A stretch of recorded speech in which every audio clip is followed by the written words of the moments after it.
What's up, YouTube? So we made it to the finals of the draft league. I have been undefeated this whole way up here.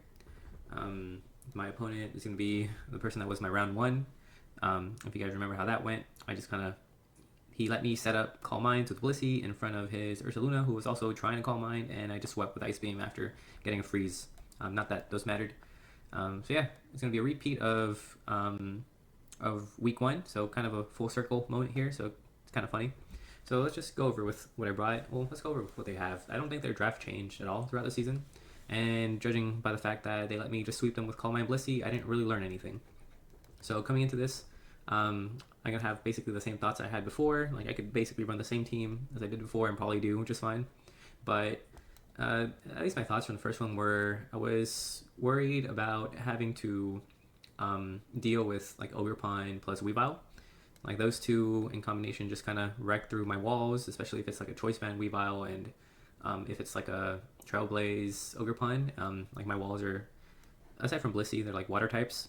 So Alamola without Terra can't really deal too well with the Ogerpine. And Rotom isn't a real wall in this situation. And yeah, so I was going to have to play pretty offensively. I don't want to bring stall. They do have like Gliscor too, which is annoying for Rotom, as well as Ursaluna, just other ground types. Like I don't want to rely on Blizzard's hitting. So yeah, I mean let's just get into what I brought and why I brought it. So Mamoswine, I decided I think last time around I brought a Choice Band set. Just his team doesn't really switch in too well into Mamoswine. This time around I'm going for a Focus Sash set. I'm anticipating them to bring the Ogerpon. If they like lead Ogerpon, I can lead Mamoswine and with the Focus Sash, I'll be able to knock it out before it knocks me out with the combination of Earthquake plus Ice Shard. The EVs on this thing, so I decided to go for an Animate with 240 speed. The reason being is my game plan will revolve around setting up Sticky Webs, and with Sticky Web, this 256 speed allows me to outspeed a -1 Weavile and anything slower than Weavile. So -1 Greninja, -1 Weavile, and Pyroar if that decides to show up, and so on and so forth. The Electrode I don't outspeed even after -1, but I'm probably just clicking Ice Shard on that if I see that. It's not like a big deal. The rest I just decided to put in Special Defense just because, but I'm going to be able to live at least one thing if they don't have hazards up because of my Focus Sash, and the game plan is to at least get 1 or 2 kills and try and switch this in offensively on their slow mons, hopefully after the Sticky Webs are up. Mamoswine also serves as like my check to Ursaluna. Like Ursaluna can't really, we can set up, but this always switches in on it and threatens it out immediately with Icicle Crash. But yeah, Rabombi, very standard set, another Focus Sash user, just so I can guarantee my Sticky Webs up. I think last time around they did bring the Electrode to taunt me, and I didn't get the Sticky Webs up immediately. I decided to bring Pollen Puff. It's the only real difference between the last set because Electrode does have what's that ability called? Soundproof. So Bug Buzz wouldn't be able to touch it, and Pollen Puff is just Bug Buzz but not sound based in terms of base power. So I'd be able to score a KO on that if that shows up. Moonblast, Sticky Web, Pollen Puff, and then Reflect. Like I said, I was concerned about having to deal with the two physical attackers in Weavile and Ogerpon because my draft doesn't really deal too well with that. Reflect is just a 4th move just to help me if everything goes poorly. Rotom, same thing as last time. I think last time I might have brought Trick instead of Blizzard, but I decided to bring the same Rotom set as I did before. The 216 special attack I don't need 252 because I think with 212 or with 216 I can KO Ursaluna with an unboosted like max HP Ursaluna with Terra Ice Terra Blast. I did bring Terra Blast, Terra Ice because I don't want to miss Blizzards against such important Pokemon like Weavile. Not Weavile, Gliscor and Ursaluna. Like getting reliable kills onto those things is gonna be really important. Just Volt Switch, Thunderbolt just for coverage. My Thunderbolt with this, even with this, without full investment, is always going to kill Greninja. It's always going to kill Halucha, and yeah, don't really need the most special attack on this. Scizor, this time around I decided to bring a not Choice Band but a Citrus Berry with Sword Stance, U-turn, Bug Bite, Bullet Punch. The reason being is because I'm pretty sure Cress is coming, he kind of really needs a ground immunity, and he does have Halucha and Gliscor, but those don't really switch into Icicle Crash at all. Corsalia on the other hand can. It could probably take like 2, maybe 3. If since I'm not choice band, I could probably take 2, 2.5, but it's gonna have to try and recover and hope I don't get the flinch. Even with a flinch, like I don't think I kill that thing like without any help. So anticipating a calm mindset on their part, I decided to bring like a sword stance bug bite, because after +2 bug bite does OHKO the Cresselia, and I don't really need fighting tag coverage. I don't need dark tag coverage with knockoff. This is really all I need. The EV spread's a little weird. This spread allows me to live a modest choice specs Hydro Pump from Greninja, and that way I don't have to deal with Battle Bond if he ends up bringing Battle Bond instead of Protean. So that's pretty much the only reasoning behind this set. Meanwhile, I get to keep as much attack as possible. 228 is really all I need for the +2 bug bite to always kill. I don't really need to worry about killing like Weavile. Like Bullet Punch probably with no attack investment probably kills that thing.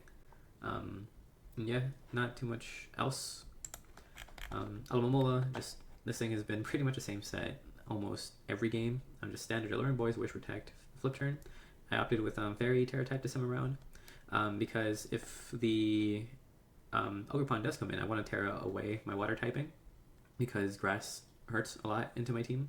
But I would have to bide my time with when I want to commit a Terra to or with my defensive Pokemon as opposed to Rotom. And that's the other reason why I chose to keep or to have Blizzard with Rotom, because where's Blizzard? Because if I am put in a position where I have to Terra type defensively with Almomola, I'm gonna really need the Ice Stab with Blizzard. The other thing, like I don't want to switch into Fairy type if Weavile is still around, because then Triple Axle hurts a lot. And that's kind of the reason why I have Rocky Helmet, to help me switch into Weavile and Ogerpon and just get a little passive damage on it. The other, I guess, idea I had for this is the way I can play around Weavile is if I get it to hit me and then I can flip turn on it, that is in like kill range of like a Volt Switch, I think. Or I could be wrong. I forget. This match was a couple weeks ago at this point, but just getting that extra chip is really nice. I think actually no, I think if Ogerpon hits me and then I flip turn away from it, I'm pretty sure an Earthquake kills the Ogerpon. I think that's what the calc was for. So yeah, Rocky Helmet just to help me get extra chip on his physical attackers.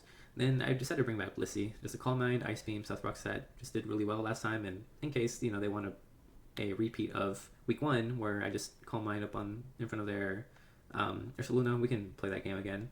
56 special attack. I think I'm running a little bit more of special attack this time around just to help me win that interaction a little bit better. I think I'm doing like 38 to 40 to Ursaluna, with no special defensive investment, and then probably just killing the rest of the team. So yeah, I mean, let's just get into the battle at this point. As you can see, I got some calcs. Yeah. So yeah, this is what they decided to bring. Pretty similar to what they brought last time. They didn't bring, if I'm not mistaken, there was Pyroar and Electro last time, so no Terra Captains on his side this time around. Meanwhile, I have both. Hawlucha, pretty cool to see. Like, this can be a defogger in case. Remember, he's last time he struggled with Sticky Webs. He did bring like Boots on Greninja, and I just think those sets are very unoptimal. So having a defogger is going to be really nice for him. Good to see Gliscor. That's another reason why I didn't bring Sneasler, because Gliscor exists, and like I need to get rid of his walls in order for Weavile or Sneasler, sorry, to do anything. It is really good against his offensive threats, but not very good against his defensive threats.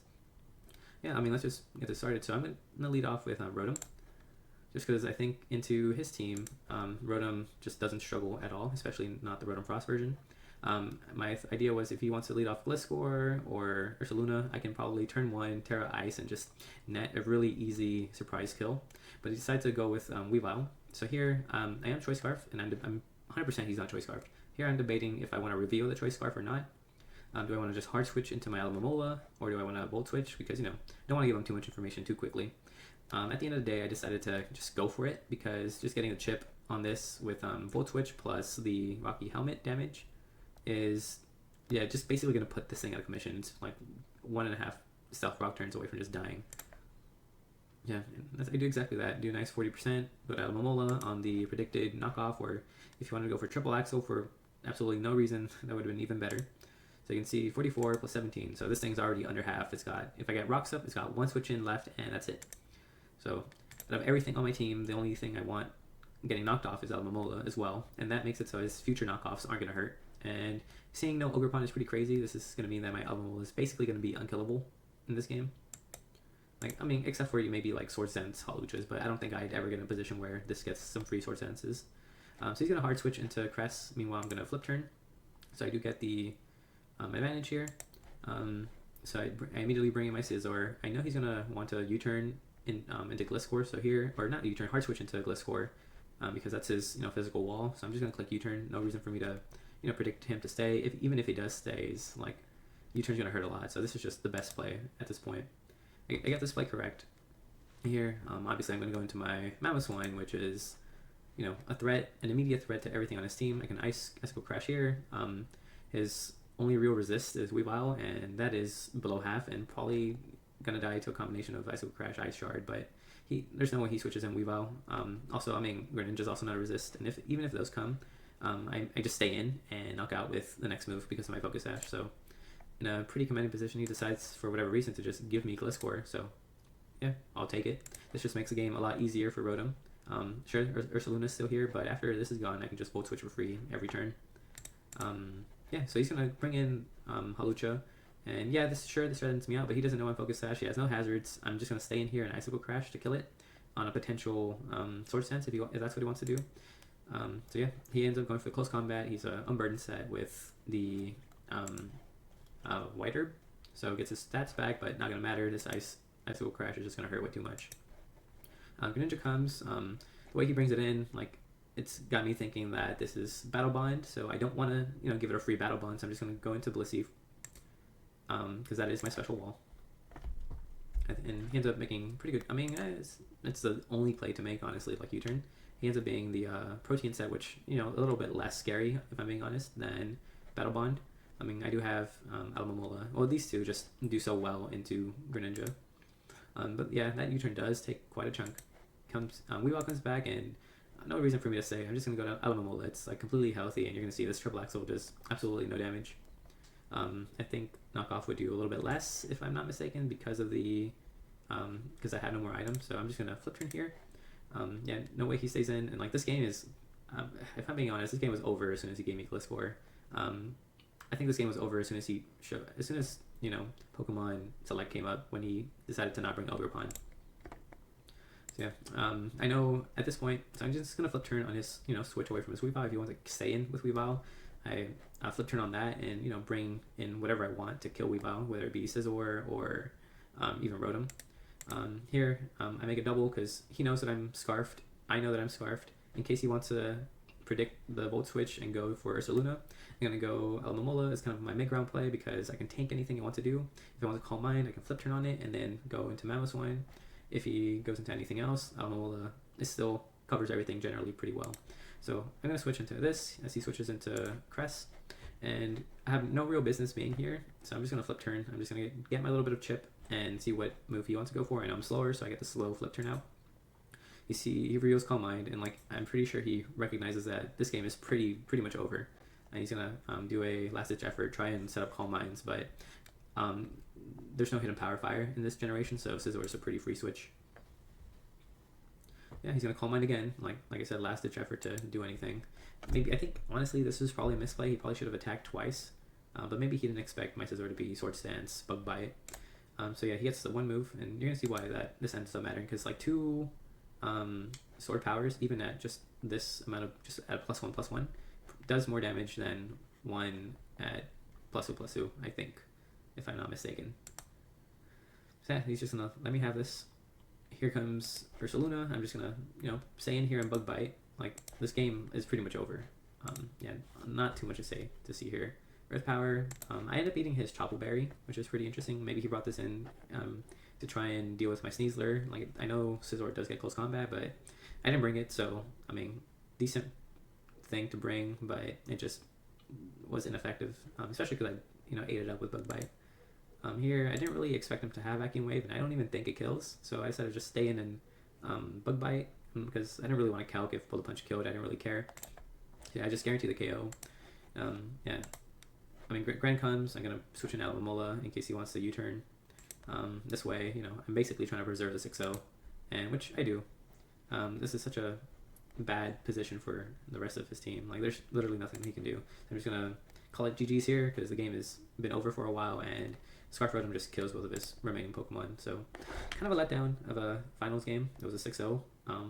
Like, I think I 5-0'd him into a 6-0 from round 1 to finals. So, I mean, it is what it is, and yeah, I guess I win this league